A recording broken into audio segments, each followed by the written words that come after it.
জোর করে বলি, যদি পা ধরতে হয় ধরবো, আসেন। জীবনে বিশেষ করে 2টা পাপ আমরা কেউ করব না, ইনশাল্লাহ। বলেন, আপনাদেরকে খুব কষ্ট হচ্ছে? 2টা পাপ জীবনে করবেন না, সবাইকে অঙ্গীকার করতে হবে আজকে। কয়টা? শুনেন, আপনি এক ওয়াক্ত নামাজ পড়েন নাই, আল্লাহ চাইলে মাফ করে দিবে। ভুলে জেনা করে ফেলেছেন, আল্লাহ চাইলে মাফ করে দিবে। ভুলে একজনকে গালি দিয়ে ফেলেছেন, আল্লাহ চাইলে মাফ করে দিবে। ভুলে ফজরের নামাজে জাগতে পারেন নাই বা ইচ্ছে করে জাগেন না, একদিন আল্লাহ চাইলে মাফ করে দিবে। রোজা একটা করেন না, আল্লাহ চাইলে মাফ করে দিবে। 2টা গুনাহ এমন আছে যেটা আল্লাহ কখনো মাফ করবে না। কয়টা? 1 নাম্বার হচ্ছে বান্দার হক নষ্ট করা, 2 নাম্বার হচ্ছে শিরিক করা। প্রিয় ভাইরা আমার, কলিজার টুকরারা আমার, খবরদার, ভাইয়ের সম্পদ হয়ে ভাইয়ের সম্পদ নষ্ট করেন না, ভাই হয়ে ভাইয়ের সম্পদ নষ্ট করেন না, ভাই হয়ে বোনের সম্পদ মেরে দিয়েন না, আরেকজনের হক নষ্ট করে আরেকজনের জমি দখল করেন না। আল্লাহর কসম করে বলে, কিয়ামতের ময়দানে আপনি মাপ পাবেন না। বিশ্বনবী বসে আছেন এইভাবে, আল্লাহর নবীর কাছে একজন সাহাবীর লাশ আনা হলো। নবীজিকে বলা হলো, নবীজি তার জানাজার নামাজটা পড়ায় দেন। আল্লাহর নবী বললেন, না, তার জানাজার নামাজ আমি পড়াবো না। সাহাবীরা বললেন, নবীজি কেন তার জানাজার নামাজ আপনি পড়াবেন না? রাহমাতুল লিল আলামিন বিশ্বনবী সাল্লাল্লাহু আলাইহি ওয়াসাল্লাম বললেন, ওই ব্যক্তি ছিল ঋণগ্রস্ত, ঋণ পরিশোধ করে নাই, এই কারণে আমি নবী তার জানাজার নামাজ পড়াবো না। বলুন আল্লাহু আকবার। পা ধরা লাগলে ধরবো। আজকে একটা কথা বলে যাই, আপনারা অনেক মানুষ এখানে বসে আছেন যারা পৈতৃক ভিটার বোনের সম্পত্তিটা এখনো বুঝায় দেন নাই। অস্বীকার করতে পারবেন? বাপের বাড়ির সম্পদ যেটা বোনদের হক ছিল দেন নাই। আল্লাহর কসম করে বলি, 36 বার উমরা করেও জান্নাতে যেতে পারবেন না। চ্যালেঞ্জ করলাম আপনাকে। আল্লাহ তাআলা বান্দার হক নষ্ট করলে এটা গুনাহ মাফ করবে না। ঘুষ দিয়ে চাকরি নিছেন, আছে না ঊর্ধ্বতন কর্মকর্তা 50 জনের থেকে 3 লাখ করে টাকা নিছে, ঘুষ দিয়ে চাকরি দিবে তাই 13 লাখ করে টাকা নিছে, চাকরি একটারও দেয়নি, মারা গেছে। আরেকজনের জমি দখল করে জাল দলিল করে নিজের নামে লিখে নিছে, আছে না?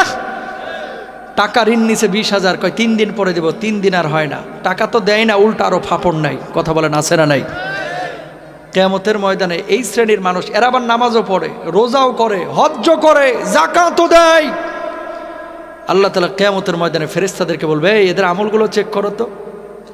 ফেরেশতারা তখন বলবে, আল্লাহ, এই মানুষগুলো নামাজ পড়েছে, রোজা করেছে, হজ করেছে, যাকাত দিয়েছে, কিন্তু বান্দার হক নষ্ট করেছে। আল্লাহ কি ফয়সালা হবে? আল্লাহ রাব্বুল আলামিন তখন বলবে, ফেরেশতারা রে, ওদের যে আমলগুলো আছে আমলগুলো কেটে কেটে এখন পাওনাদারদের পাওনা মিটিয়ে দাও।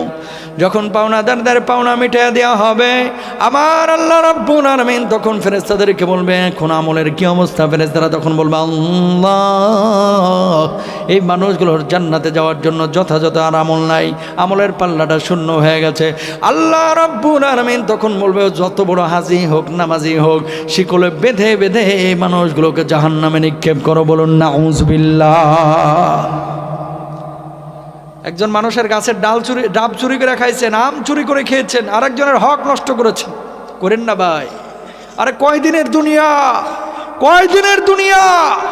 আগে মাইরা খাইছেন 50 লাখ, আর এখন মসজিদে খালি দান করতেছেন 20,000 করে, খালি 2 লাখ করে। এত সোজা না আল্লাহর জান্নাত? তোমার জন্য মসজিদে দানের চাইতে যার হক নষ্ট করেছো, এর হক বুঝিয়ে দেওয়া আরো আগে বেশি জরুরি। ঠিক কিনা?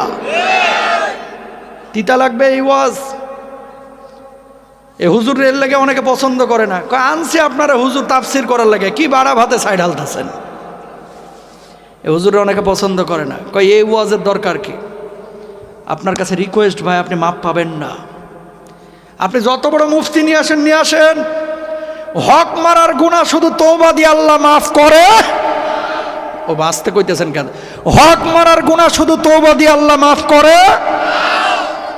মাফ তখনই পাবেন যার হক মারছেন এর হকটা বুঝিয়ে দিবেন, অথবা ও যখন আপনারা মাফ করে দিবে।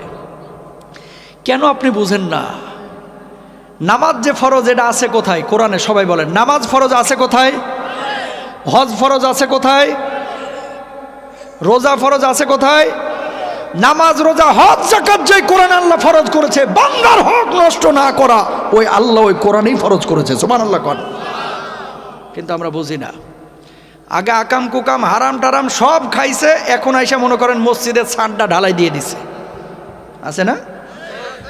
অস্বীকার করতে পারবেন বাংলাদেশে যত মসজিদ আছে না হলে 15 থেকে 20% মসজিদের কমিটির মধ্যে ভূত আছে। ভূত হয় সুদ খায় না হলে ঘুষ খায়, আছে না নাই?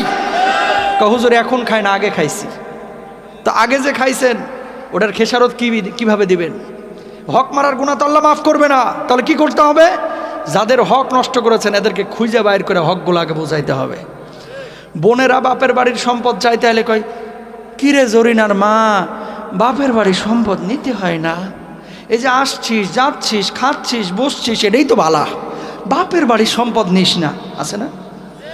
এদিকে বোনদের সম্পদ দেয় না, ওইদিকে প্রতি বছর উমরা করছে। তোমার উমরা মক্কা শরীফে দাফন হবে, বাংলাদেশে আর আনতে হবে না। জান্নাত এত সোজা না। হক বুঝা দেবেন তো ইনশাল্লাহ?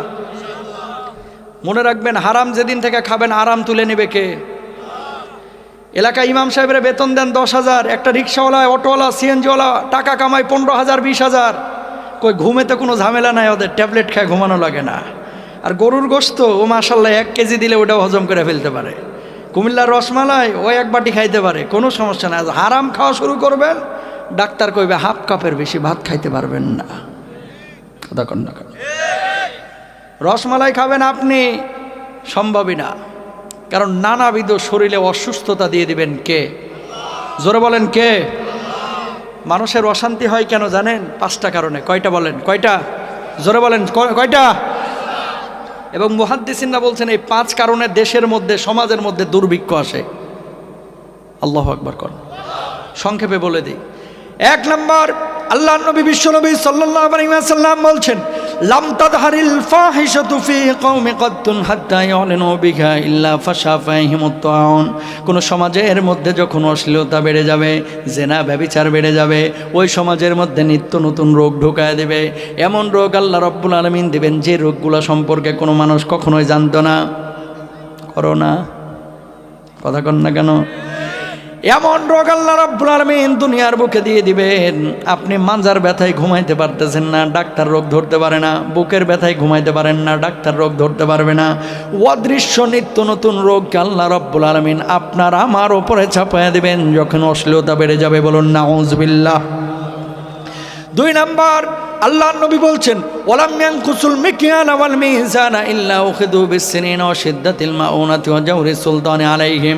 কেউ যখন মাপে কম দিবে, ওজনে কম দিয়ে হারাম উপার্জন করবে, মানুষকে যখন ঠকাবে, আল্লাহ রাব্বুল আলামিন ওই সমাজের উপরে দুর্ভিক্ষ দিবেন, ওই সমাজ থেকে শান্তি তুলে নেবেন। আর আল্লাহ রাব্বুল আলামিন ওই হারামখোরদের আরামকেও তুলে নেবেন। বলুন নাউযুবিল্লাহ। কয় নাম্বার গেল? 3 নাম্বার। ও কুমিল্লায় তো কেউ ওজনে কম কম দেয় না, আছে না ভাই? সব জায়গায় আছে ভালো মন্দ, ঠিক আছে। কিছু বিক্রেতা ক্রেতা আছে, যখন কিনে তখন পয় পয় করে হিসাব করে নেয়, আর যখন বেচে তখন কি করে? খালি 100 গ্রাম 150 গ্রাম মাইরা দেয়, আছে না নাই? 2 নাম্বার। 3 নাম্বার, ওয়ালাম ইয়ামনাউ যাকাতা আমওয়ালিহিম ইল্লা মুনিআল কাতরা মিনাস সামা। এদিকে তাকান, যখন যাকাত দেওয়া অস্বীকার করবেন, আকাশের বৃষ্টি বন্ধ করে দিবে কে? খেয়াল করছেন কিনা দেখেন, এই যে আপনার বর্ষাকালে বাংলাদেশে এখন কিন্তু পর্যাপ্ত বৃষ্টি নাই। শীতকালে বৃষ্টি হচ্ছে, গরমকালে গরম বেশি, শীতকালে শীত বেশি, মানে আবহাওয়ার কোনো সিস্টেমই নাই এখন। সৌদি আরবে বৃষ্টি হইতো না, এখন প্রচণ্ড বৃষ্টি হচ্ছে, শুনছেন না? আজকের নিউজ, আজকে ওমানে আইস পড়তেছে, আইস। নবীজির একটা হাদিস শুনেন, কিয়ামত তো আসলে বেশি দূরে না। লা তাকুমুস সাআহ হাত্তা তাউদা আরদুল আরবি মুরুজা ওয়া আনহারা। ততক্ষণ পর্যন্ত কিয়ামত হবে না যতক্ষণ পর্যন্ত গোটা আরব উপদ্বীপ সবুজ শ্যামল না হবে। এই আরব উপদ্বীপে, সৌদি আরবে, কাতারে, বাহরাইনে, দুবাইয়ে, ওমানে নহর তৈরি না হবে ততক্ষণ পর্যন্ত কিয়ামত হবে না। বর্তমান সময়ে সৌদি আরবে আপনারা নিউজগুলো দেখেছেন, সৌদি আরব কিন্তু সবুজ শ্যামল হয়ে যাচ্ছে, ঠিক কিনা? ওমানে বৃষ্টি হচ্ছে, 6 দিন 7 দিন ওইদিকে বৃষ্টি হয়, বাংলাদেশে বৃষ্টি নাই। সরিষার ফুলে গোটা সৌদি আরব ছেয়ে গেছে, আলহামদুলিল্লাহ বলেন। আমি বলছি না যে কিয়ামত 2030 সাল বা 34 সালে হয়ে যাবে, কিন্তু কিয়ামতের আলামতগুলো একটা একটা করে প্রকাশ করে দিচ্ছেন আমার আল্লাহ সুবহানাহু ওয়া তাআলা। তো দেখেন, যাকাত দেওয়া যখন বন্ধ করবেন, আকাশের বৃষ্টি বন্ধ করে দিবেন কে? আল্লাহ। আকাশের বৃষ্টি যখন বন্ধ হয়ে যাবে তখন কিন্তু ফসলাদি আপনি কিন্তু সেচ কাজ করে পর্যাপ্ত উৎপাদন করতে পারবেন না। তখন সয়াবিনের দাম এমনি বেড়ে যাবে, চিনির দাম এমনি বেড়ে যাবে, চালের দাম এমনি বেড়ে যাবে। সুতরাং আকাশের বৃষ্টি যদি বাড়াইতে চান দুই কাজ করতে হবে। কয় কাজ? আরো জোরে, কয় কাজ?